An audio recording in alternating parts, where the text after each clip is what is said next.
ब्राह्मण समाज कलाहांडी पक्षर प्रतिवर्ष महालया अवसर रे सामूहिक तिलतर्पण कार्यक्रम आयोजित करा जाय थाए।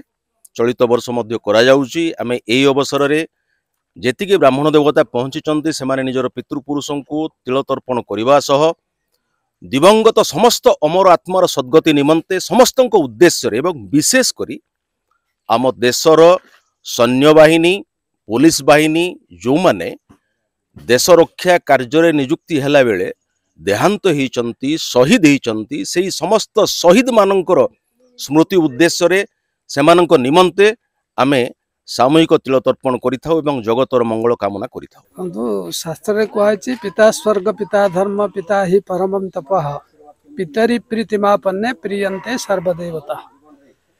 तो जो संतान उपरे पिता माता संतुष्ट होती ता उपरे समस्ते संतुष्ट होती।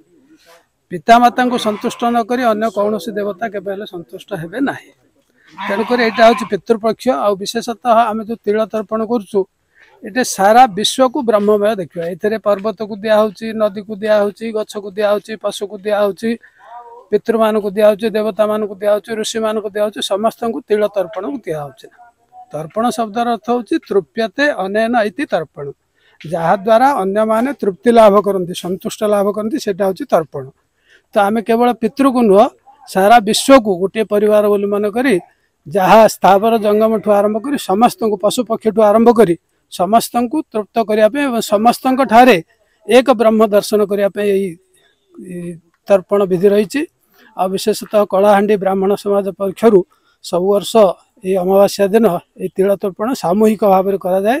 सामूहिक भाव में जमती गोटे छोटिया धार आसूची से धार गुड़ाक मिसी मिसी बड़ नदी हो गले सेमती गोटे विशाल काठ को भसई नहीं जाऊँगी सेमती जड़े जड़े तर्पण करवा और सामूहिक तर्पण कर एक विशेष महत्व अच्छी।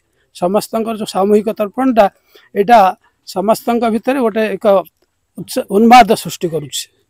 तेणु आज समस्ते कलाहांडी ब्राह्मण समाज तरफ तिल तर्पण व्यवस्था कराई सामूहिक तर्पण व्यवस्था करा।